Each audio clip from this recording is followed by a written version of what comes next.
My husband's mistress sat beside me at dinner and asked me to pass the salt like she hadn't been sleeping in my bed by proxy for the last 8 months. Her name was Madison Vale, 29 years old, champagne silk dress, soft pink lipstick, a diamond bracelet on her wrist that Daniel had told me was for a client appreciation basket.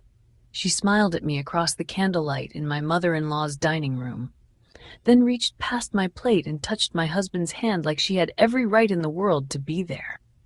And the worst part? Nobody at that table looked surprised. Not Daniel's mother, Eleanor, who kept refilling Madison's wineglass and calling her such a bright young woman.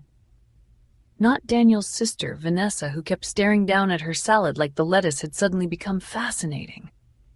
Not even Daniel, my husband of 12 years, the man who kissed our daughter goodnight with the same mouth he used to text Madison that I was too tired to notice anything.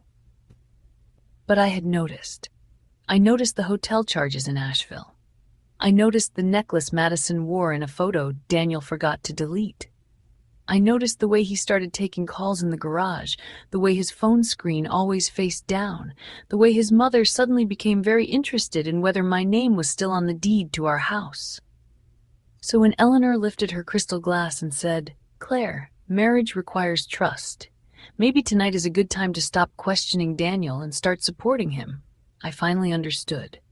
This dinner was not a celebration. It was a setup. Daniel wanted me embarrassed. Eleanor wanted me cornered. Madison wanted me replaced. And all three of them thought if they put me at a beautiful table, under soft lights, surrounded by family, I would do what I had done for years. Smile. Stay quiet. Fold neatly into the shape they needed me to be. Madison leaned toward me then, her perfume sweet and expensive. "Claire," she said, "sometimes loving a man means knowing when to step aside." Daniel's fork froze halfway to his mouth. Eleanor whispered Madison. But it was too late. I placed my napkin beside my plate. I opened my purse. Then I took out my phone and set it on the table between the roasted vegetables and Daniel's untouched glass of red wine. My hands were steady. My voice was too. "That's interesting, Madison," I said, "because last Tuesday at 11:43 p.m. you texted my husband something very different." Her smile disappeared. Daniel's face went gray. I unlocked my phone. Then I read her message out loud. "Once Claire signs the house transfer, you can leave her with nothing." A fork hit the floor, and for the first time all night, nobody asked me to pass anything. My name is Claire Whitmore, and I am 38 years old. For 12 years I was married to Daniel Whitmore, the kind of man people in Charlotte described with words like ambitious, polished, dependable. He knew how to shake hands with investors, how to laugh at charity dinners, how to make older women at church say, "That Daniel, he was raised right." What they didn't know was that Daniel Whitmore had been raised to believe applause was the same thing as character. When I met him, he was 29, driving a Jeep with one working headlight and carrying more credit card debt than savings. He was handsome in a tired way, all rolled up sleeves and big dreams, talking about real estate deals like they were already waiting for him somewhere just beyond reach. "I don't want to work under somebody forever," he told me on our third date, sitting across from me in a booth at a barbecue place off South Boulevard. "I want my name on the door." Back then I loved that about him. I loved his hunger. I loved the way his eyes lit up when he talked about building something. And I loved, maybe more than I should have, that he said "we" whenever he talked about the future. We'll have our own company one day. We'll buy a house with a wraparound porch. We'll make sure our kids never worry about money. So when Daniel asked me to leave my marketing job 2 years into our marriage to help him launch Whitmore Property Advisors, I believed I was investing in our life. "Just for a little while," he said, standing in our kitchen with a yellow legal pad covered in numbers he barely understood. 6 months, maybe a year. Once the company gets stable, you can go back to doing your own thing. But right now, Claire, I need you." That was the sentence that got me. I need you. Not I appreciate you. Not I respect what you're giving up. Just need dressed up like love. I built the website. I wrote the listing copy. I designed the logo, the pitch decks, the email campaigns. I called clients. Daniel was too nervous to call and wrote proposals he signed his name to. When the first big account came in, Daniel hugged me so hard he lifted me off the kitchen floor. "We did it," he whispered. 3 years later, at a dinner with his parents, he told his mother, "Claire helps with some admin stuff." Admin stuff. I remember sitting there with a fork in my hand, staring at a piece of salmon I suddenly couldn't swallow. His mother, Eleanor, smiled like that explained everything. "Well, that's good," she said. "A man like Daniel needs a supportive wife." Supportive. That became the word they used when they meant silent. If I answered a business question too accurately, Daniel would laugh and say, "Careful, babe, you're making me look bad." If I corrected him on a client detail, Eleanor would touch my arm and say, "Men need to feel respected in their own work." If I looked tired after staying up until 2 in the morning rewriting a proposal that Daniel had forgotten was due, his sister Vanessa would say, "At least you get to work from home. Some of us have real jobs." And I swallowed it. That was my mistake. Or maybe it was my training. I swallowed the little humiliations because they came wrapped in family dinners and Christmas cards and photos where everyone smiled. I swallowed them because Lily was small, and because Daniel could still be tender when he wanted to be. He would come home with takeout, kiss the top of my head and say, "I couldn't do this without you." Then he would go to a networking event and introduce me as my wife, Claire, while introducing every man in the room by title, company, and accomplishment. By the time Lily turned 9, Whitmore Property Advisors had 3 offices, 14 employees, and Daniel's face on the cover of a local business magazine.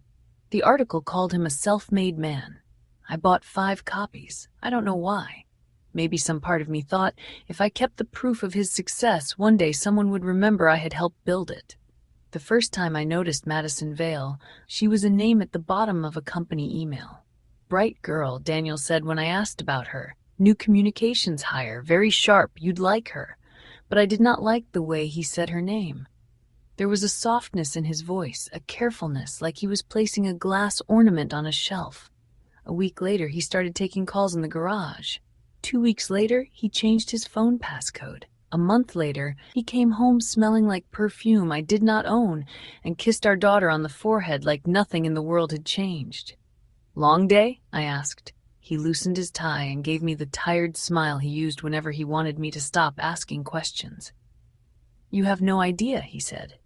But I did. I had every idea. I just didn't have proof yet. And if there was one thing Daniel had forgotten the woman he called supportive, it was this. I built his company from the back end. I knew where everything was filed. I knew which accounts talked to which cards. I knew the passwords he thought I had forgotten. And most importantly, I knew how to stay quiet until the truth had nowhere left to hide. The first receipt I found was folded so neatly it almost looked innocent.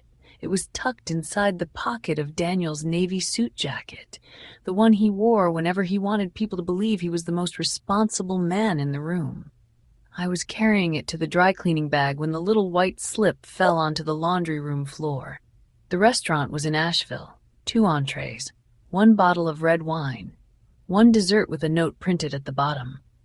"Happy 6 months, M." I stood there for a long time with the washing machine humming behind me and Lily's school uniform hanging damp from the rack beside my shoulder. 6 months. There are phrases that do not break your heart all at once. They enter quietly, find a chair, and wait until you understand what they mean. Daniel had told me that Asheville trip was for a developer meeting. He said he'd eaten room service alone because the client canceled last minute. I remembered feeling bad for him. I remembered texting him a picture of Lily holding up the science project we had finished without him. He had replied 4 hours later. "Looks great. Tell her I'm proud."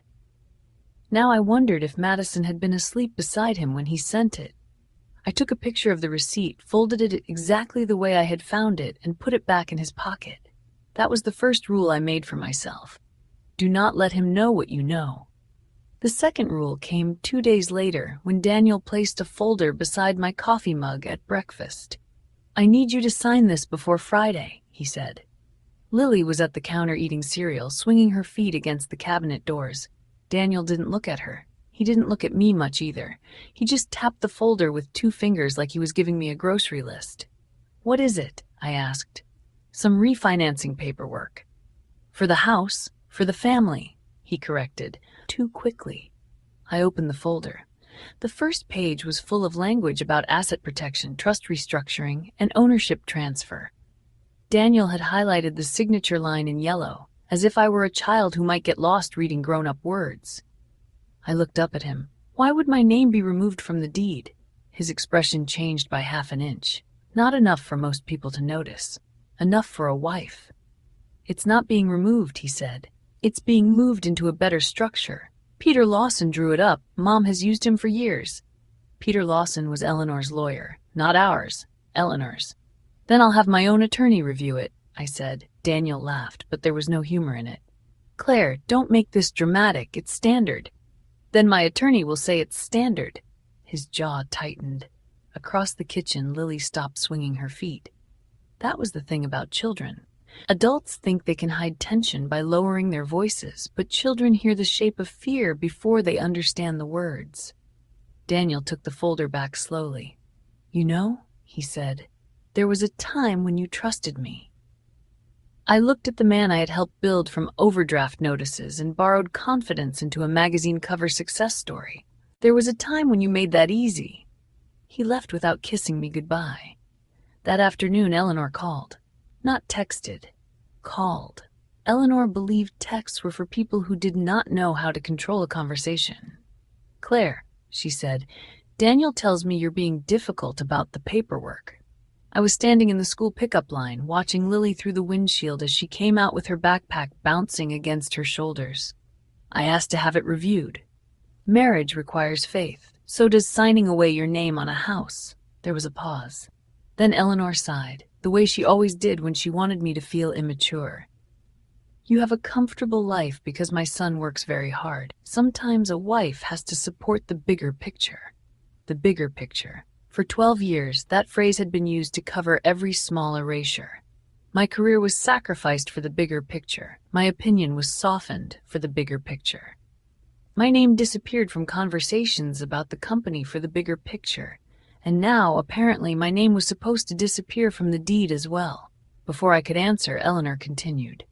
We're having dinner on Saturday. Daniel's celebrating the new Ridgeview contract. I expect you to come with a calm spirit. A calm spirit?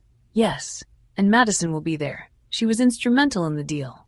There it was, the name, said casually. Placed between family and business like it belonged in both. I watched Lily climb into the car and buckle her seatbelt. Fine, I said. Eleanor sounded relieved. Good. Wear something nice, dear. Daniel has important people watching him now. I almost laughed. Important people had been watching Daniel for years. Investors, clients, his mother, his employees, women like Madison, who mistook polish for power. But nobody had watched him longer than I had. And nobody knew better than I did where his numbers were buried. That night, after Lily fell asleep, I went into Daniel's office. I did not search like a jealous wife. I searched like the woman who built his filing system. Bank statements, company cards, hotel invoices, internal reimbursements, calendar exports, password resets. By 2:17 a.m., I had created a folder on my laptop labeled Lily School Forms. Inside it, I placed the Asheville receipt, 3 hotel confirmations, 2 jewelry purchases, and a company reimbursement marked client entertainment on a night Daniel had told me he was visiting his mother. Then, just before I closed the laptop, one more notification appeared on the old iPad Daniel had once used for travel. Can't wait for dinner. Do you think she'll sign after your mom talks to her? I stared at the screen until the words blurred. Then Daniel's reply appeared beneath it. She always folds when everyone is watching. I took a screenshot, and for the first time in weeks I smiled, because Daniel was right about one thing: everyone would be watching. The next morning, I made pancakes for Lily. That sounds strange, I know. When your husband is planning to take your name off the house and his mistress is texting about whether you'll fold at dinner, pancakes should not be the first thing on your mind. But mothers understand this. Sometimes the world breaks open at 2 a.m, and by 7:30, somebody still needs breakfast. Lily sat at the kitchen island in her purple sweatshirt, swinging one socked foot against the stool, drawing syrup circles on her plate with the edge of her fork. "Dad coming to my recital next week?" she asked. I looked at the empty chair where Daniel used to sit before success taught him that showing up was optional. I think so, I said. It was the kind of lie mothers tell when they are trying to protect one more morning. Lily nodded, but she didn't believe me. 9-year-olds know more than adults give them credit for. They hear the garage door close too late. They notice when their father smiles at his phone but not at their mother. They know when a house is holding its breath. After I dropped her at school, I drove to a coffee shop 20 minutes from home, parked in the back, and called Rachel Monroe. Rachel and I had been roommates at UNC before life turned us into different kinds of women. I built brands. She ended marriages. More specifically, she was a divorce attorney in Raleigh with a reputation for making confident men regret careless emails. She answered on the third ring. "Claire?" The way she said my name told me she already knew something was wrong. "I need to ask you a hypothetical question," I said. "No, you don't," Rachel replied. "You need to ask me the real one." So I told her. Not everything, not at first. I gave her the receipt, the messages, the refinancing folder, Eleanor's call, Madison's name. I spoke calmly, almost professionally, like I was presenting a client problem instead of describing the slow collapse of my own marriage. Rachel didn't interrupt once. When I finished, she said, "Listen to me very carefully. Do not confront him tonight. Do not threaten him. Do not tell him you have screenshots." I wasn't planning to. Good, because men like Daniel don't panic when they're guilty. They panic when they realize someone can prove it. I closed my eyes. Outside the windshield, people walked in and out of the coffee shop holding paper cups, going on with their ordinary Tuesday. I wanted to be one of them so badly it hurt. "What do?" I asked. "First, you make copies of everything. Cloud, external drive, email to me. Second, you don't sign a single document. Third, you stop thinking of this as an affair." My hand tightened around the phone. "What else would it be?" "A financial setup," Rachel said. "The affair is the part that hurts. The paperwork is the part that can ruin you." That sentence stayed with me. The affair is the part that hurts. The paperwork is the part that can ruin you. By noon, I was back home, sitting at Daniel's desk while the housekeeper vacuumed downstairs and the dog slept under the window. Daniel's office smelled like leather, cedar, and the expensive cologne Madison probably thought belonged to her now. I opened his filing cabinet using the small brass key he kept taped under the third drawer. He had hidden it there for years, and I had known for years, because Daniel's version of secrecy always depended on the assumption that I wasn't paying attention. Inside the cabinet were folders labeled by quarter, taxes, vendor agreements, property contracts, payroll, insurance. And there, tucked behind an old Ridgeview proposal, was a folder labeled estate planning. My stomach turned cold. Inside were 3 drafts. The first was the house transfer document Daniel had placed beside my coffee. The second was a proposed operating agreement amendment for Whitmore Property Advisors, reducing my ownership interest from 40% to non-voting spousal support consideration. I read that phrase 4 times. Non-voting spousal support consideration. 12 years of work. 14 employees. 3 offices. A company I had named, branded, organized, and held together with late nights and unpaid labor, reduced to words that sounded like a decorative pillow. The third document was worse. A post-nuptial agreement, unsigned, prepared by Peter Lawson. It stated that if Daniel and I separated, each party would retain assets titled in their individual name, and any business growth after the date of signing would be considered separate property. Separate property. The company was growing fast. The Ridgeview contract alone was worth more than anything Daniel had signed in 2 years. If I signed, he could strip me from the house, dilute me from the company, and file for divorce after the money landed. I sat back in his chair and stared at the wall. There was a framed copy of that magazine cover above his credenza. Daniel Whitmore, the man building Charlotte's future. I almost laughed. Not because it was funny, because if I didn't laugh, I was going to scream. Then the iPad on the desk lit up. Daniel had forgotten it again. One message from Madison appeared. Did she suspect anything after the deed conversation? Then Daniel's reply. No. Claire's emotional, not smart. Mom will handle her Saturday. I stared at those words until they stopped feeling like a wound and started feeling like evidence. Emotional, not smart. I took a screenshot, then I took another. Then I photographed every document in that folder, page by page, my hands steady, my breathing slow. At 3:08 p.m., I emailed everything to Rachel. At 3:11, she replied, "You are not crazy. You are not overreacting, and you are not signing anything." I sat in Daniel's office for one more minute, looking at the life I had helped him build. Then I put every folder back exactly where I found it. That night, Daniel came home with white roses. "For you," he said, smiling like a man who still believed flowers could cover fingerprints.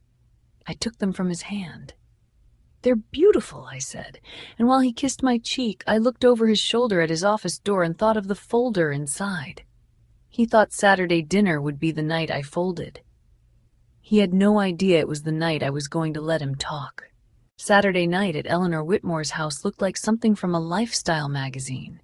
White candles, linen napkins, crystal wine glasses, a centerpiece of pale roses and eucalyptus arranged so perfectly it looked less like flowers and more like a warning. Eleanor believed presentation could make anything respectable. Bad marriages, cruel sons, women brought to dinner who had no business sitting at the family table.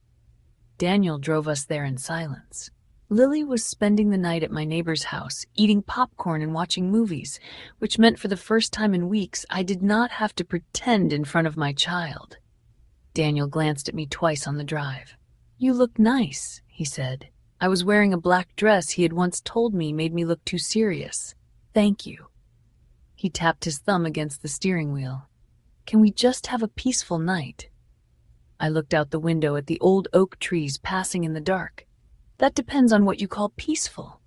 He didn't answer. Eleanor opened the door before we knocked. She wore pearls, of course. Eleanor wore pearls the way other women wore armor. "Claire," she said, kissing the air beside my cheek, "I'm so glad you came with a good attitude." There it was already. The script. Daniel stepped around me and kissed his mother on the cheek. She held his face in both hands like he was returning from war instead of arriving for dinner after betraying his wife. "My boy," she whispered. Behind her, I saw Madison, champagne silk dress, soft curls, diamond bracelet, my diamond bracelet, or at least the bracelet Daniel had purchased with our joint credit card 3 weeks earlier and labeled client gift in the company expense report. Madison smiled when she saw me, not nervous, not ashamed, victorious. "Claire," Daniel said, too quickly. "You remember Madison from the office?" "I remember the name," I said. Madison extended her hand. "It's so nice to finally meet you properly." Properly, as if hotel rooms and hidden messages were merely improper introductions. I shook her hand. Her fingers were cool. Her grip was light. The bracelet shifted on her wrist and caught the chandelier light. "Beautiful bracelet," I said. Her smile flickered. "Oh, thank you. It was a gift." I'm sure it was. Dinner began at 7:30. Eleanor had arranged the seating with the precision of a military campaign. Daniel sat across from me. Madison sat on my right. Eleanor sat at the head of the table, where she could conduct the evening with a glance. Richard, Daniel's father, sat at the other end, quiet as always. Vanessa and her husband Mark sat near the middle, both pretending very hard not to understand what was happening. Madison leaned close while Eleanor served the potatoes. "Daniel told me you helped a little when the company first started," she said. "That's sweet." "A little." I cut into my salad. "It was a little more than a little." "Oh, of course," she gave a soft laugh. "I just mean he's built something incredible. It must be hard sometimes being married to someone with that much drive." Across the table, Daniel stared into his wine glass. I smiled. "Drive is impressive. Direction matters more." Vanessa coughed into her napkin. Eleanor's eyes sharpened. For the next 20 minutes, Madison performed. She praised Daniel's instincts. She quoted his own business lines back to him. She touched his wrist when she laughed. Not long enough for someone to call it obvious. Long enough for me to know she wanted me to see. Then Eleanor set down her fork. "Claire," she said, "Daniel tells me you still haven't signed the house papers." The table went still. There it was. The reason Madison had been invited. The reason Peter Lawson's documents had appeared beside my coffee. The reason Daniel had asked for a peaceful night. I took a sip of water. I told Daniel I wanted my attorney to review them. Eleanor smiled sadly, as if I had disappointed her in a way she had predicted. Marriage cannot function when every decision becomes a legal negotiation. No, I said, but it also cannot function when one spouse hides the meaning of the documents. Daniel's jaw tightened. Claire, he said quietly, not here. Madison placed her hand lightly on my forearm. That was her mistake. Sometimes, she said, voice soft and sweet, loving a man means knowing when to trust him enough to let him lead. I looked down at her hand on my arm.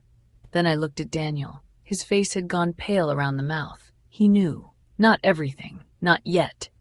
But he knew I had heard something in that sentence that could not be taken back.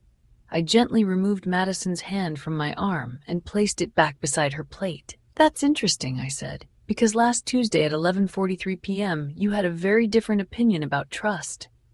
Madison blinked, wide open my purse. Daniel put his palms flat on the table. Claire, Eleanor sat straighter. Claire, whatever this is, it can wait. No, I said, taking out my phone. It waited 12 years. I unlocked the screen. My hands were steady. That surprised me most. I had imagined this moment so many times, and in every version, I was shaking.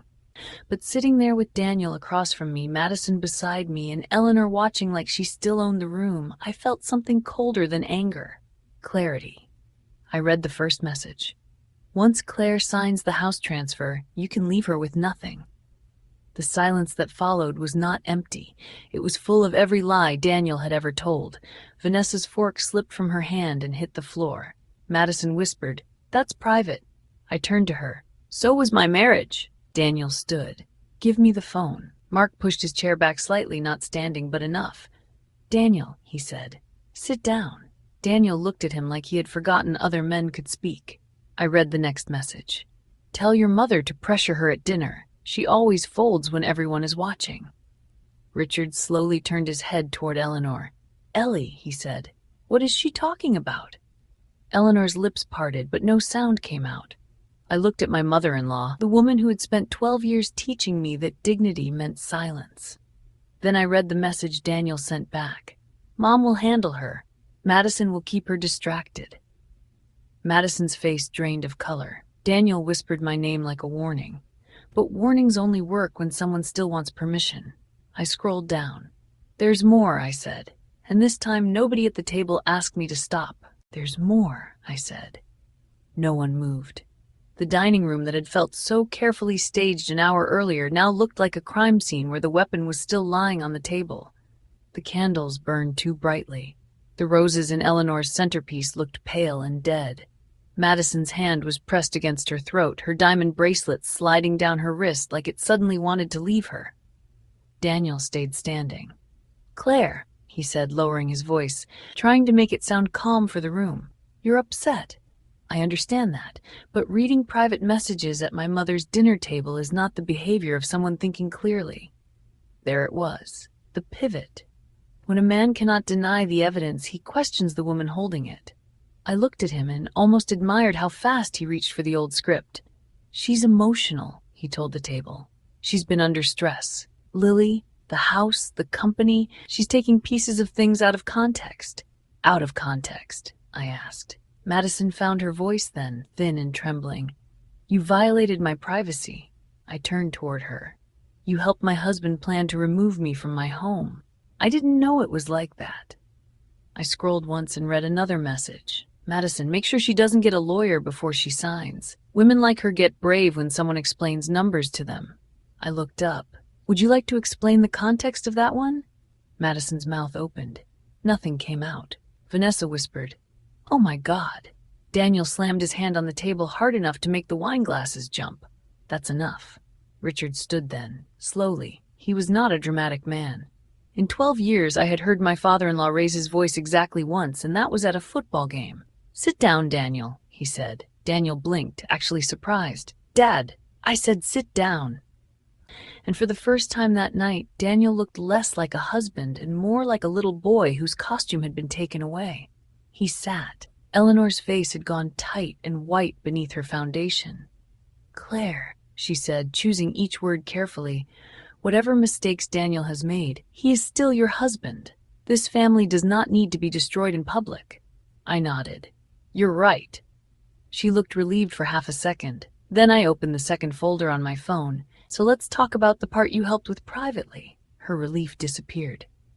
I read Daniel's message first. Mom, Claire won't sign. She says she wants an attorney. Then Eleanor's reply. Bring it up at dinner. She hates confrontation. If everyone is watching, she'll do what's best for Lily. Richard turned to his wife with an expression I had never seen on his face before. Not anger, recognition. Like a man finally understanding the shape of the room he had been sitting in for years. Eleanor, he said quietly. You knew? Eleanor lifted her chin. I knew Daniel was trying to protect his assets. Our assets, I said. She ignored me. He built that company. No, I said. He became the face of that company. There's a difference. Daniel laughed once, sharp and ugly. You're really going to do this? Pretend you built Whitmore Property Advisors because you made a few brochures? That one should have hurt. Maybe 6 months earlier, it would have. But I had spent the last week rereading operating agreements at 2 a.m. with a divorce attorney on the phone and my daughter asleep down the hall. There are certain insults that lose their teeth once the documents wake up. I reached into my purse and took out a cream envelope. Daniel's eyes followed it. What is that? Copies, I said. I placed the first page on the table and turned it toward him. Whitmore Property Advisors Operating Agreement, filed 11 years ago. Initial capital contribution $75,000 from my personal savings. Ownership structure, Daniel Whitmore 60%, Claire Whitmore 40%. The room went completely silent again, but this silence was different. This silence had math in it. Madison stared at Daniel. You told me she didn't own any of it. I almost smiled. Daniel didn't answer her. I placed the next page down. Company reimbursement records, hotel charges in Asheville, jewelry purchases marked as client gifts, consulting bonuses paid to Madison Vale totaling $186,000 over 14 months. Madison stood so fast her chair scraped against the hardwood. Daniel. He looked at her then, and for one brief, perfect second, I saw it happen. The affair stopped being romantic. It became evidence. Daniel reached for the papers, but I pulled them back. Don't worry, I said. These are just copies. The originals went to my attorney at 4 o'clock. His face changed. That was the moment. Not the messages, not Madison, not his father staring at him like he no longer knew his son. The attorney. That was when Daniel understood I had not come to dinner to cry. I had come prepared. My attorney filed an emergency motion this afternoon, I continued. The house cannot be transferred. The joint accounts are being reviewed. The company books are being preserved. If any records disappear after tonight, it will be treated accordingly. Eleanor gripped the edge of the table. You planned this. I looked at her. No, Eleanor. Daniel planned this. Madison planned this. You helped plan this. I picked up my phone and locked the screen. I just stopped being the only person in the room without a copy. Daniel's voice dropped to a whisper. Claire, please. We can talk about this at home. Home. That word landed harder than all the rest. The house where Lily slept. The house he had tried to move out from under us with a highlighted signature line and his mother's pressure dressed as advice. I stood. No, Daniel, I said. You wanted everyone watching when I folded. I looked around the table. At Madison's ruined makeup, Eleanor's clenched jaw, Vanessa's wide eyes, Richard's quiet devastation, and my husband's pale, furious face, so I made sure everyone was watching when I didn't. Then I picked up my purse, stepped around Madison's chair, and walked out before anyone could ask me to pass anything ever again. The first thing Daniel did after I left his mother's house was call me 16 times. I didn't answer. The second thing he did was text me. You embarrassed me in front of my family. Not I'm sorry. Not I hurt you. Not Tut. Are you okay? Just that. You embarrassed me. I sat in my car 2 streets away from Eleanor's house, hands resting on the steering wheel, watching my phone light up again and again. The neighborhood was quiet. Beautiful houses, perfect lawns. Porch lights glowing warm against the dark. For 12 years I had thought peace meant keeping those lights on. That night, I finally understood peace was not the same thing as silence. When I got home, Lily was asleep at Mrs. Henderson's next door. I walked through our house slowly, the white kitchen cabinets I had picked, the hallway where Lily's height marks climbed the doorframe in pencil, the living room where Daniel had once assembled a crib while I read instructions out loud from the floor. Every room had a memory in it. That was what made betrayal cruel. It didn't just break the future. It walked backward through your life and touched everything you thought was safe. At 11:47 p.m., Rachel called. "You okay?" "No," I said, "but I'm clear." "That's better than okay tonight." I almost laughed. She told me Daniel's attorney had already left a voicemail. Angry, defensive, full of phrases like misunderstanding, emotional escalation, and private marital matter. Rachel sighed. They always want privacy after they get caught publicly. "What happens now?" "Now," she said, "we let the paperwork talk." 3 months later, we sat in a conference room on the 18th floor of a law office in uptown Charlotte. Daniel was there in a navy suit that looked more expensive than his confidence. His attorney sat beside him, flipping through a folder without making eye contact with me. Madison sat near the wall with her own lawyer, pale and stiff, no silk dress this time. No diamond bracelet either. Eleanor came too. She said it was to support Daniel. Rachel said nothing when Eleanor walked in. She only placed another folder on the table. That was Rachel's gift. She did not raise her voice. She raised documents. We started with the house. Daniel's attorney tried to frame the transfer as routine estate planning. Rachel slid the draft across the table. Routine estate planning does not usually include messages instructing a third party to pressure a spouse before she speaks to counsel. Daniel looked down. Eleanor looked away. Then we moved to the company. For years, Daniel had called Whitmore Property Advisors his company in every room where I wasn't brave enough to correct him. But the operating agreement did not care how loudly he said it. It did not care that his name was on the magazine cover, or that Eleanor told everyone her son had built an empire. It said what it said. 40% ownership. Initial capital contribution, $75,000. Daniel's attorney cleared his throat. My client acknowledges Mrs. Whitmore's ownership interest, but disputes the characterization of certain reimbursements. Rachel opened the next folder. Then let's characterize them together. Hotel charges, jewelry purchases, consulting bonuses, client entertainment expenses with no client attached. $186,000 routed toward Madison Vale over 14 months. Madison's lawyer leaned toward her and whispered something. Madison began to cry. I watched her for a moment and felt nothing sharp. That surprised me. For weeks I had imagined hating her, but sitting across from her in that conference room, she did not look like a woman who had stolen my life. She looked like a woman who had believed Daniel's version of wealth until the invoices arrived. Daniel whispered, "Claire, please." That was when I looked at him. Really looked. I remembered the man in the barbecue restaurant, the one with the broken Jeep and the bright eyes. I remembered how proud he had been when our first client said yes. I remembered him holding Lily the night she was born, crying into her blanket and promising she would never feel small.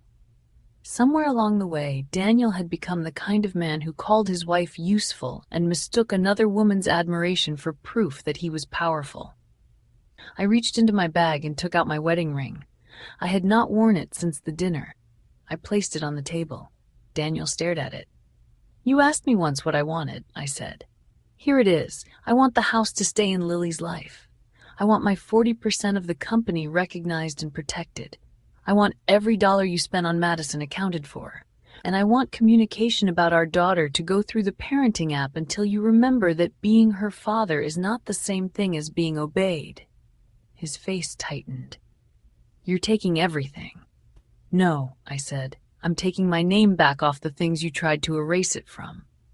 The settlement took 6 hours. By the end, Daniel agreed to leave the house. I bought out a portion of his business interest at a reduced value after the improper expenses were deducted. Madison signed a repayment agreement and resigned from the company. Eleanor was not legally bound by the divorce, but Rachel made sure every message involving her pressure campaign was preserved. Eleanor stopped calling me after that. Daniel still saw Lily, but only on a schedule, with boundaries he hated, and a daughter who was old enough to notice the difference between apologies and excuses. 6 months later, I changed the small brass plaque beside our front door. It used to say the Whitmores. Now it said Claire and Lily. On the first night after the new plaque went up, Lily and I ate pizza at the kitchen island. She had sauce on her chin and math homework spread between us. "Mom," she asked, "are we going to be okay?" I looked around the house. Not Daniel's house. Not Eleanor's family stage, ours. Yes, I said, we're going to be honest. That's better.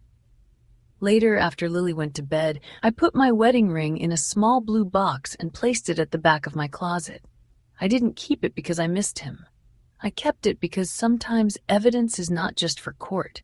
Sometimes it is for the woman you become afterward.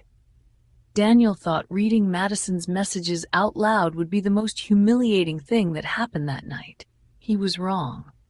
The most humiliating thing was that once everyone heard the truth, not one person in that room could pretend they had not helped keep it quiet.